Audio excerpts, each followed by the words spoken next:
para sa Imus Bandera. Ian Melesio, Jamil Sheriff, Jeff Tahonera at Mikey Cabahog, Robbie Sanz para naman sa Caloocan Supremos, Donald Gumaru, Marvin Hermosa, Philip Butel, Allen Enriquez, and Ralph Salcedo. Magandang gabi, Pilipinas. Coach Martin Antonio kasama ang nag-iisang Coach JV Gayoso. Coach, medyo na starstruck talaga ako kanina dahil idolo kita nung bata ako. Kahit pa paano malalaman mo ang sistema ng isang coach. Now let's see if they can take it to this game and make use of that. At ito magandang pasa dun sa drive and drop dun sa dalawang big guys na yun. Ralph Salcedo to Allen Enriquez, ang Arellano connection. Kababanggit nyo lang, Coach. At ito, naka-force pa ng isang turnover si Allen Enriquez. Mintis doon. But cleaning up the garbage. Ito ng Imus Bandera. Nagbabalik itong si Jeff Tahonera na nasuspindi ng isang laro.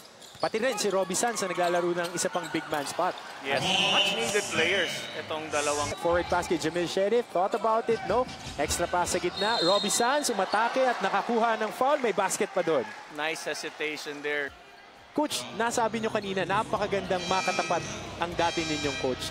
Nakita natin yan nung expansion team, ang Tanduay. Yes. Ang ating sa Shea, wala rin on the second try. Another offensive rebound. Nagmamadali, naagaw ni Jamil Sheriff.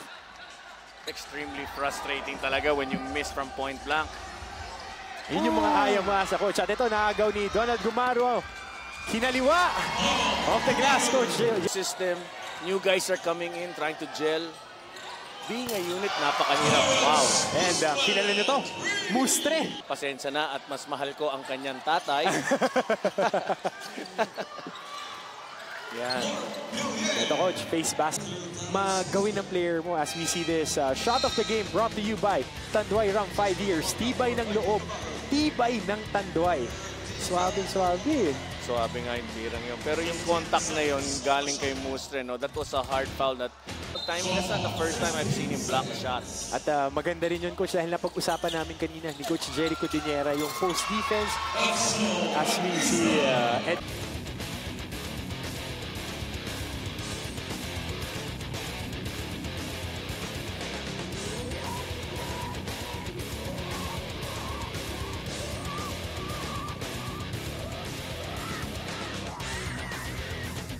Field goals natin, 7 out of 21 para sa Imus Bandera, 6 out of 22 para sa Supremos ng Caloocan. Yes, yun nga nakikita natin. The defense of Imus was creating that. Na rin sila. Kick out pass, off for 3. Hooks it! Kanyang team na kahit nakakalamang sila for the first quarter ay dapat wag daw mag-relax ang buong team. At dapat right on cue, dun sa communication na yun, isang magandang pasa on a high on a sky play para dun kay extra gas no? Yes. Para umatake. Oo. Nako-compliment yung effort nila ang defense. That's why napakadali for them. And our shot of the game, high in the sky, is brought to you by Tanduay Rank 5 years. Tibay ng loob, tibay ng Tanduay. Kita mo naman, Coach, pwede bang mag-o-sign ng autograph. Lang siya tumipensa doon. Pero ito even better, Coach. Hustling back kung si Orly Daroya and getting that block. Ian Melencio, kumakatake ngayon, 3-on-2. Taking it on his own and gets the basket. Suddenly have less turnovers. Ito, makikita muna natin ang finish ni Ian Melencio. There you go.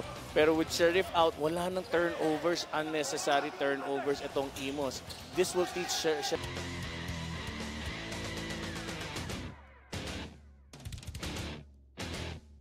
At Salcedo, pinasa dito kay Ortega.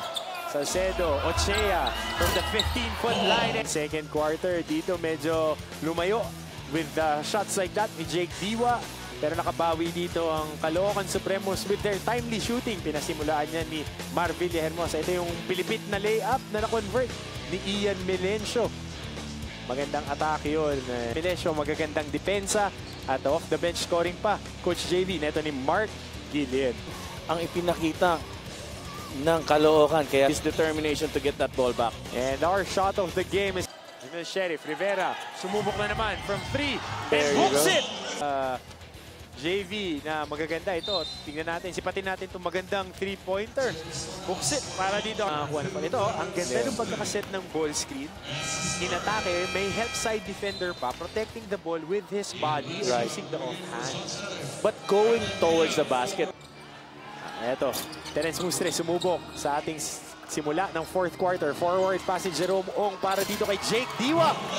Imus Bandera, wala pang ipinapanalo out of 5 games. Ano yun? Orly Daroya, off to Jonathan Rivera. Shoots it, strokes it, and books it. Tagapanood, nandito kami ngayon sa Bulacan Capital Gymnasium sa Malolos. 15 segundo ang natitira sa ating fourth quarter. Allen Enriquez. Too fast for his own good, ano? Kaya nawawala yung bola. Daroya dials it from 3 and books it! Kasama ni Nikki Viola ang nahirang natin ngayon na best player of the game. Nikki, sinong kasama mo dyan? Yes, ang Martin and Coach JV ngayon kasama ko ang ating player of the game, Orly Dayora. Nako, congratulations! Napakaganda ng pinakita mo ngayong game with 13 points, 2 rebounds, and 3 assists. So, sa larong to, ano ba yung naging motivation mo? Sabi nga ni Coach, pag open, tira ko, pag pag wala, drive, kick out, ganun.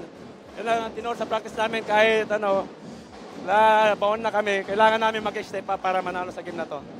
Ayun naman. So ngayon, sa tingin mo, ano ba yung naging factor kaya naipanalo nyo ang larong to? And congratulations! Ayan, nakuha nyo ang inyong panalo for the season. Siguro, naglaro kami as a team. Hinahanap namin yung open man.